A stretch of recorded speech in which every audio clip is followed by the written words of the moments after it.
Thanks very much for your patience. I do have a few things to read out at the top, and then we'll get right to your questions. So first, I'd like to provide a quick update on DoD's efforts in support of FEMA and the state of Hawaii to support the ongoing federal and state response to the Maui wildfires. As of today, more than 725 DoD personnel and 136 Coast Guardsmen are currently engaged in this effort. U.S. Army Pacific Command and Joint Task Force 5 continue to actively conduct 8 approved mission assignments received from FEMA. And the full list of those mission assignments, as well as a breakdown of specific activities, is available on the DoD website, so I would encourage you to take a look at that. Separately, the Department of Defense is announcing today that the United States will soon begin training Ukrainians to fly and maintain F-16 fighter aircraft in support of the international effort to develop and strengthen Ukraine's long-term defenses. Following English language training for pilots in September, F-16 flying training is expected to begin in October at Morris Air National Guard Base in Tucson, Arizona, facilitated by the Air National Guard's 162nd Wing. Although we do not have specific numbers to share at this time in regards to how many Ukrainians will participate in this training, we do anticipate it will include several pilots and dozens of maintainers. Importantly, although some Ukrainian pilots have English language skills, we are anticipating that all of the pilots coming to the United States will require some level of additional English language instruction, given the complexities and the specialized English that's required to fly these aircraft. Therefore, as mentioned, these pilots will also be conducting English language training at Lackland Air Force Base in San Antonio, Texas, in September, prior to attending F-16 flying training in Arizona. The training provided by the United States will complement the F-16 pilot and maintenance training that's already underway in Europe and further deepens our support for the F-16 training coalition led by Denmark and the Netherlands. Moving forward, we will remain in close consultation with the Danes, the Dutch, and other allies to ensure U.S. training complements the broader coalition training effort. And in other Ukraine news, Secretary Austin released a statement today to commemorate the 32nd anniversary of Ukraine's independence. The full statement is available on the DoD website, but states in part, quote, "The Ukrainian people have inspired the world with their courage and resolve to defend their right to live in a sovereign, democratic, and free country. For the past 18 months, Russia has waged a full-scale, unprovoked, and indefensible war against Ukraine. The Kremlin's war of choice has killed thousands of innocent Ukrainians, displaced millions more, and deliberately inflicted terror and trauma on Ukraine's men, women, and children," end quote. Secretary Austin goes on to underscore that, quote, "Today, as Ukraine commemorates another year of independence, the United States remains steadfast in our commitment to ensure that it can celebrate many more. We will support Ukraine for as long as it takes in its fight for security and freedom," end quote. Finally, Secretary Austin welcomed Indonesian Minister of Defense Prabowo to the Pentagon earlier today to discuss shared vision, stronger partnership, and shared values between our two nations. Together, they resolved to preserve international laws and norms, enhance our mutual security and defense capabilities, and remain guided by our shared values, shared democratic principles. They shared their determination to further strengthen our relationship, ensuring that it is robust and capable of seizing future opportunities and tackling emerging challenges in an increasingly complex geopolitical climate. A joint statement will be made available later today on defense.gov. And with that, I'll be happy to take your questions. We'll start right up here with Liz. Great, thank you. On the plane that was carrying Prigozhin that went down in Russia, was it a bomb that took the plane down? So a couple things. I know there's a lot of interest in this topic. I'll say right up front, first of all, our initial assessment is that it's likely Prigozhin was killed. We're continuing to assess the situation. We don't have any information to indicate right now. The press reporting stating that there was some type of surface-to-air missile that took down the plane. That we assess that information to be inaccurate. Again, nothing to indicate and no information to suggest that there was a surface-to-air missile. But beyond that, I'm really just not going to have any further information. What was it, something that came internal from inside the plane? Again, I don't have any additional insight to provide on that. Thank you. Oren. I just want to check the first thing you said. Our initial assessment is that it's likely Prigozhin was killed. You mean killed intentionally, a la this may well have been an assassination attempt. Killed in this airplane He crash. was on board. And what leads you to believe that? What information do you have to suggest that he was on board? Or is this based on the fact that you have no reason to doubt Russian reports? Yeah, I'm not going to go into the specifics of how we gather information other than, again, our initial assessment based on a variety of factors is that he was likely killed. But not just based on Russian statements, I would imagine. Based on a variety of factors. Thank you. Missy. Just two clarifications and then a question. Just to make sure that I understood the answer to Oren's follow-up.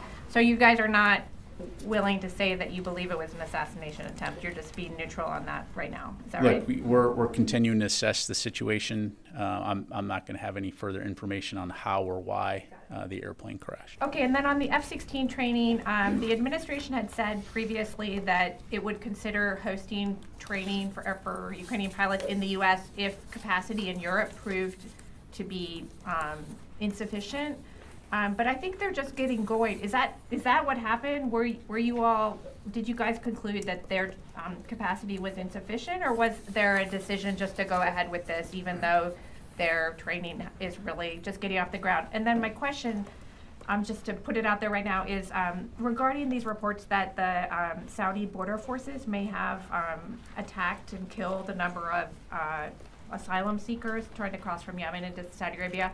I know that at least troops under Central Command Authority are not currently providing training and assisting or any kind of support to these particular units or Saudi border guard. But I'm just wondering if you, from the podium, can provide some sort of comment, given that the Saudi government is such an important security partner and that the United States has this deep relationship with Saudi security forces across the board. What is your comment on how worried or concerned are you all about this? And is there any action that the U.S. government will take given the sort of egregious nature of these alleged actions by the Saudi border forces? Thanks. Yeah, thanks, Missy.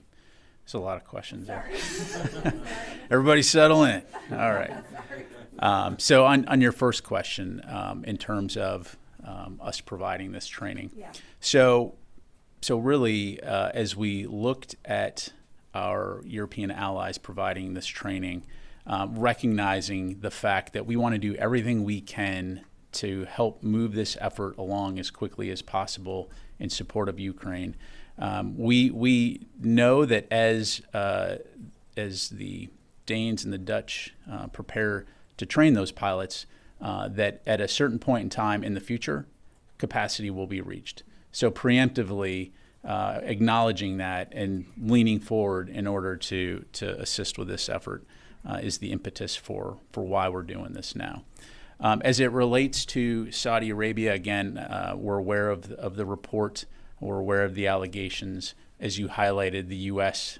Is not in any way training those border forces. They're not a part of any of the assistance that we provide. I don't have a specific comment to say other than, again, we are aware of those allegations.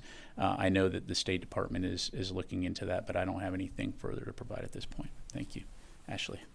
I wanted to follow up on the F-16 training. So as you're looking at the capacity issue, is there a certain number that you're working off of how many aircraft that Ukraine will eventually receive? So short answer is I don't have a number for you today. I know that some of our European allies have already publicly commented on the aircraft that they're going to be provided. And so, step number one is Ukraine identifying the pilots to be trained, and then having those pilots come in and train. And then at that point, we'll be talking about how many aircraft. So more to follow on that in the future. But in terms of training in the United States, right now what we're looking at is, we'll have more to provide in the future in terms of numbers. But right now we're looking at several pilots with upwards of dozens of maintainers. Sorry if I missed it in the topper. Are they going to be training at Luke Air Force Base? And when do you anticipate that the language training would be concluded and the training in Arizona could start? Yeah, so right now it'll be at Morris Air National Guard Base in Tucson, Arizona. The language training will start in September, and then we anticipate that flying training will begin in October. Okay, thank you. We'll go to Fadi. Thank you, John. So I wanted to go back to Prigozhin. Can you just update us on what role the Wagner Group have been playing in Ukraine since last June? And I know this just happened yesterday. Do you think there's going to be implication on the group's future role, especially in Africa, after Prigozhin and maybe the second man in its hierarchy is, as you said, got killed? So a few things. As it relates to Ukraine, their role as a combat force has largely, it's for all intents and purposes, no longer a factor on the battlefield in Ukraine. After Wagner Group's actions 2 months ago in Russia, as you know, those forces were essentially removed from combat near Bakhmut, where they had been fighting. Oh, by the way, and we've said this before, the Wagner forces essentially were Russia's most effective combat forces on the battlefield. Those forces essentially were removed from the battlefield. Some of them were relocated to Belarus to provide training for Belarus forces. But for all intents and purposes, their combat effectiveness has been diminished, and they are no longer a significant factor when it comes to the conflict inside Ukraine. As it relates to Africa, we'll see. Clearly, we know that the Wagner Group has for a while been conducting operations, has many tentacles, some military in nature, some criminal in nature, in Africa in places like Burkina Faso and Mali. And so, I don't think anybody's going to discount the potential for danger when it comes to that group or the remnants of that group. So we'll continue to keep a close eye on it. Thank you. Janie, and then we'll go to Matt. Thank you, General. I have two questions on North Korea. North Korea admitted failure 2 hours after launching the second reconnaissance satellite, and North Korea also announced that it would launching third reconnaissance satellite in October. What is the Pentagon's reaction on this? Just to clarify, so are you asking about the time it took for them to acknowledge failure? Yeah. And what's our reaction to that? Yep. Their communication skills are improving. No. No, I mean, all joking aside, again, what we see here is another failed space launch. You've heard Indo-PACOM, you've heard the White House, you've heard the U.S. government condemn these actions, and they're provocative, they're destabilizing, and so, again, we'll continue to consult closely with our Republic of Korea allies and our Japanese allies to ensure that we share a common understanding of the situation and that we work together to ensure stability and security in the region. Regarding the supplies launch earlier than the North Korea announced date, did the United States, South Korea, and Japan's missile warning information system is work these days? I mean, this time? Yeah, I wouldn't conflate North Korea's public statements with our ability to conduct and assess intelligence, broadly speaking, in the region. I'm not going to get into the specifics or discuss intelligence, but again, I think the Indo-PACOM and the White House statement speak for themselves. So let me move on to Matt here. Thank you, Pat. Had the U.S. been tracking Prigozhin's movements lately, and can you confirm whether or not he was in Africa earlier this week? Thanks, Matt. I'm just not going to get into intelligence. Okay. Secondly, while you can't confirm intentionality that this was a deliberate assassination, can you say whether or not the U.S. had assessed that such an untimely demise was likely to be in the cards for Mr. Prigozhin? Yeah, I mean, it's a great question, and I'm going to resist the temptation to provide my personal opinion on it. Again, though, I'm just not going to be able to go into intelligence. Thank you. Let me take a call from the phone here, and then we'll come back in the room. Howard Altman, Warzone. Hey, thanks, Pat. I want to drill down a little bit on the F-16 pilot training. The danger of providing training to more seasoned pilots, in UK, it's more like lieutenants who haven't flown much. Can you say what level of experience the pilots who are going to be coming to the U.S. will have? What's your anticipation of that? Yeah, thanks, Howard. So part of this training will be assessing the individual pilot's skill level, which will help to determine how long that training will last. Your basic new F-16 pilot with not a lot of training on the U.S. side, that training typically lasts about 8 months. For a pilot that's experienced, that you're doing upgrade training, for example, that can range within the 5-month range. So a lot is going to depend on those individual pilots and the assessment in terms of where they're at in that process. I will highlight that some of you have asked, why does it take so long to train an F-16 pilot, and what takes so much time when it comes to providing this capability?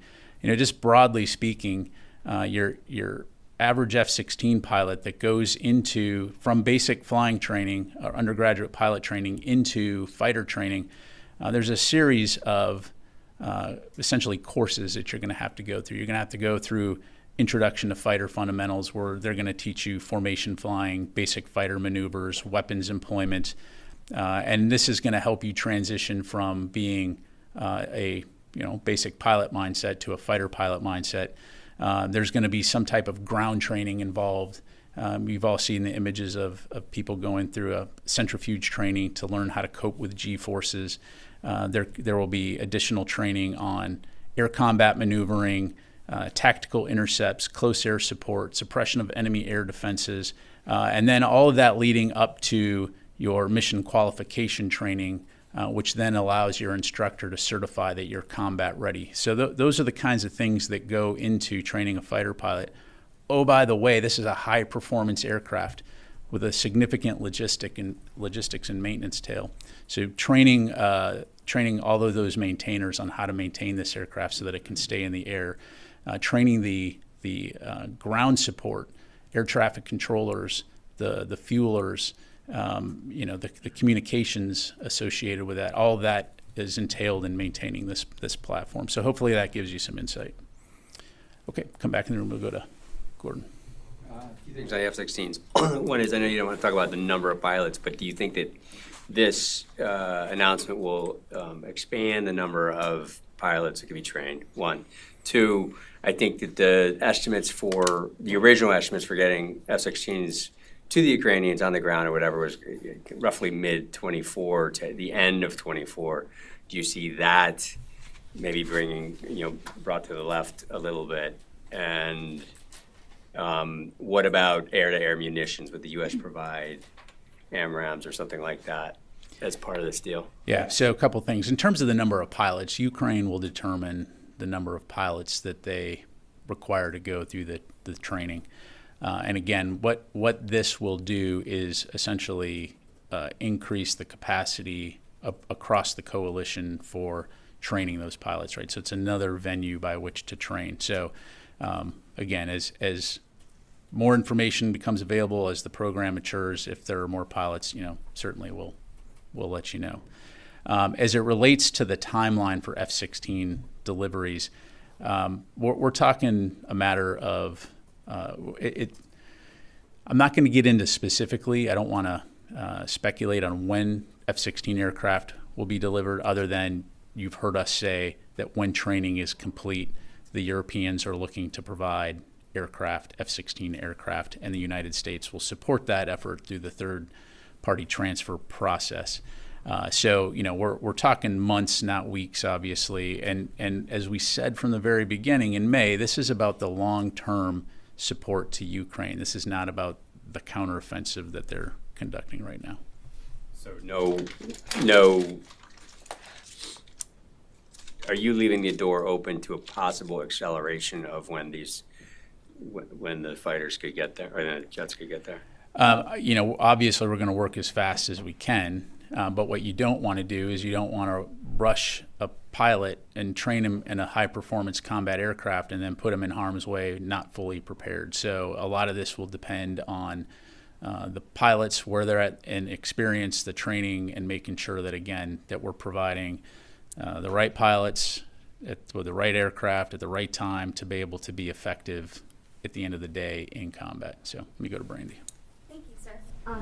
Following on Matt's line of questioning, we know you won't get into the specifics around intel, but maybe broadly, could you speak to what extent has DoD been devoting its ISR assets to tracking the Wagner Group globally? And with this assessment that Prigozhin and his crew are dead, how will that make it harder for OSD to keep tabs on that group? Yeah. Thanks, Brandy. So no, I won't get into the specifics in terms of what percentage or level of assets that we commit on our intelligence operations. Again, broadly speaking, we have a variety of methods by which we can assess national security issues and potential threats to include groups like the Wagner Group, and we'll continue to do that going forward. Again, right now, for understandable reasons, the media is focused very much on this person known as Mr. Prigozhin, but the real threat here is the group, which is an international criminal organization and has conducted horrific acts both on the battlefield and elsewhere. And so again, like many threats, we will continue to monitor that one as well. Potentially expanding how you are tracking with ISR post Prigozhin stuff? I'm not sure I follow what you mean. Implications on actually how you're tracking with ISR. Is it going to be harder now that he and his crew are not there? Are you going to be devoting more capabilities to tracking that group? Yeah, again, I won't get into the specifics of how and where and we conduct any type of intelligence operations. Thank you very much. Let me go to Rio and then I'll come back to you. Thank you very much. On the South China Sea, the Philippines carried out resupply operations to their outpost in the second Thomas Shoal earlier this week, which was successful. Did the U.S. military provide any assistance to the Philippines for their operations this time? Yeah, thanks, Ro. So I don't have anything to read out in terms of U.S. military assistance. I think the Philippines can talk about their operations. Certainly, you've heard us publicly express our support for the Philippines and their right to sovereignty and their right to be able to operate within their own waters. Broadly speaking, again, we will continue to work closely with the Philippines to support them as they request, and I'll just leave it at that. One quick follow-up. There is a reporting that the U.S., Japan, and Australia will do joint exercises in the South China Sea later this week. So is this a response to the China's continued unsafe maneuvers toward Philippine ships around the second Thomas Shoal? Is the exercise in response? Yeah. No, I mean, our exercises are long planned, coordinated well in advance, and again, they're designed to ensure that our countries can work together, that we can be interoperable, we can learn from one another, we can improve and bolster the security cooperation relationships that we have. And again, I mean, this is one of many exercises that we do with partners and allies throughout the region.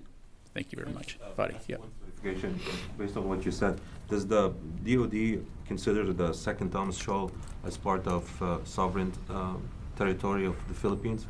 I think the Philippines have been clear in terms of what their view is on that ship and the second Thomas Shoal. So you support them regardless?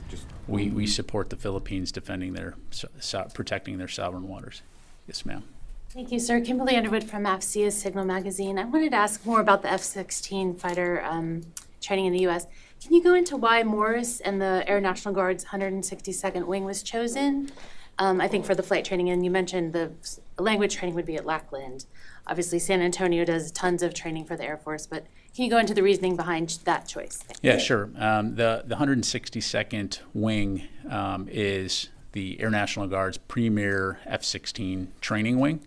And they have deep experience in terms of training international pilots. They, for example, have trained upwards, I think, of 25 different nations before. So they have experience in this type of effort. Thank you. Yes, sir. Thank you, General. General, regarding to the F-16, so my question is, does Ukraine has like the special infrastructures to have these kinds of jets in their country, or it's going to be used the same infrastructures for the jets that already they are using in their part? Yeah, no, that's a great question. So the short answer is no, right? I mean, they don't currently operate the F-16. They don't have the training to maintain and sustain the F-16. And so that's part of the process here, right, is the training of the pilots is one piece of it, the maintainers. The other piece of it is, at the appropriate time, ensuring that they have the ground equipment, that they have the ability to control and sustain these aircraft from Ukrainian airfields, all of which will be down the road. Thank you very much. Yep, do you have a follow-up? Second question about the Wagner Group. So I'm concerned that Wagner Group today, they are without a leader. And it's going to be more dangerous from this group if they're going to be under the Kremlin leadership? Look, I'd refer you to the Wagner Group if you're able to get in touch with them for any questions on what their current business model and path forward is. We've seen the Russian government shortly after the events near Moscow 2 months ago say to some of these members that sign a contract with the Ministry of Defense. We're aware that some members of Wagner left Wagner and others stayed. But as it relates to the future of this company, this mercenary company, I really don't have anything to provide. Thank you very much, sir. And then we'll come back to you guys. Sure. Could you let us know when it became clear that capacity was going to be reached in terms of training in Europe?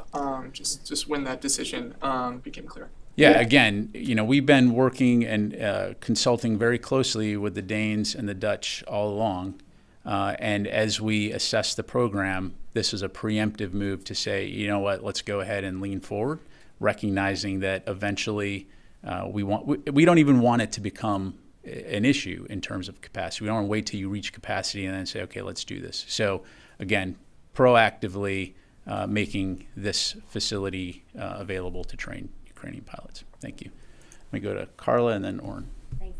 Two questions. So first, going back to what you said on the Wagner Group forces no longer being a significant factor in Ukraine, that coupled with the raid in Crimea that Ukraine announced, their naval raid yesterday or overnight, the S-400 hit that they had, how would the Pentagon describe Ukraine's progress at this moment in time?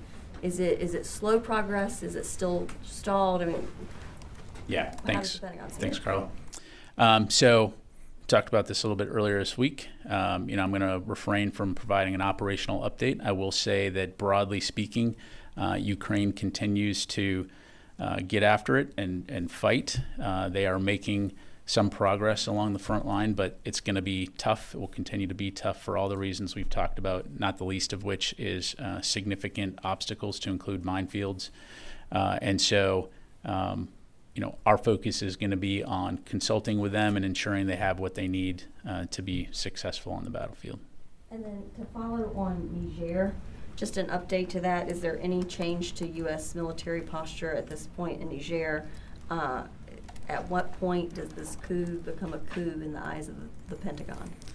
Yeah, thanks. So I don't have any updates to provide on Niger. Again, as we've said before, the focus continues to be on finding a diplomatic solution to the situation there. If we have significant updates to provide and are able to provide those, we'll certainly let you know. So nothing beyond that at this point. Oren. Two quick F-16 questions.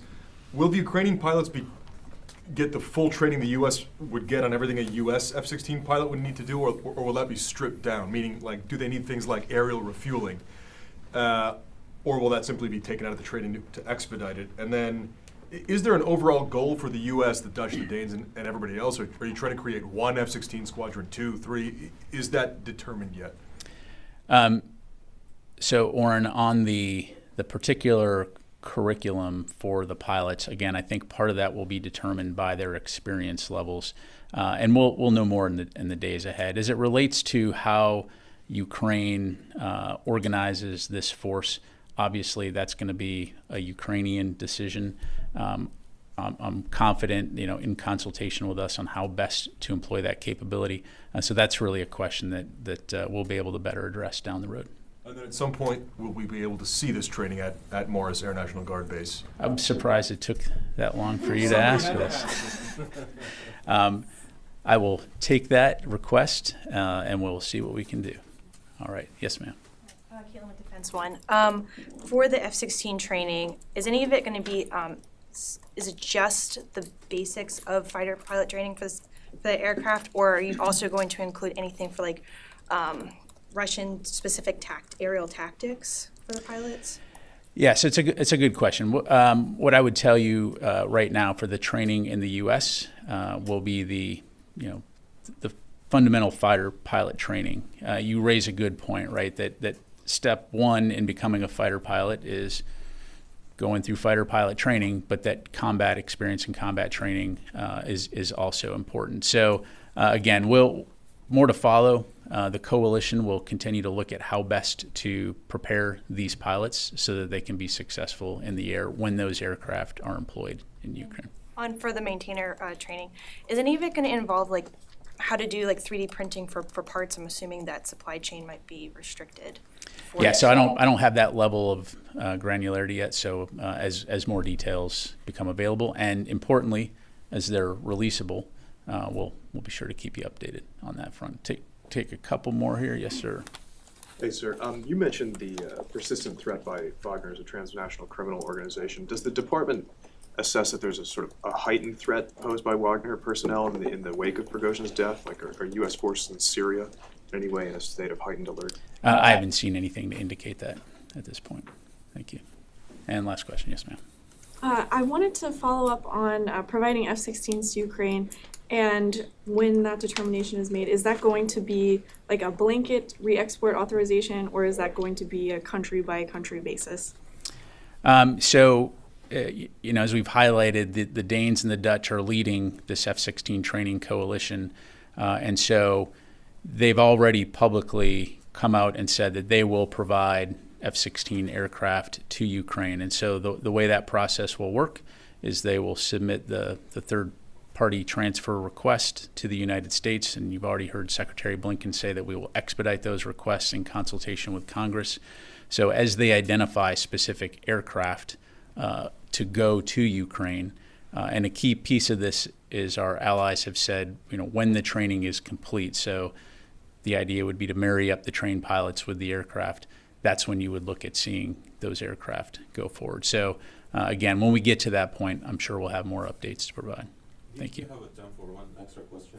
Only for you, Five. Yes, thank you. Thank you. Is the U.S. offering this training with the idea that the F-16 will enter this current war in Ukraine? What do you mean by that? Do you envision, whether through what the Danes and the Dutch are providing, Danish and the Dutch are providing, and the training in here, that the F-16s and the pilots will be ready to enter this war in Ukraine? Well, I know we're going to do everything we can to ensure that those pilots have the training and the knowledge necessary to be able to effectively employ this very sophisticated combat weapon. And so that's our part, and we'll work with our allies in Europe to ensure they have that training so that when they do go into combat, they're prepared to do it. Thank you. Thanks very much, everybody. Appreciate it.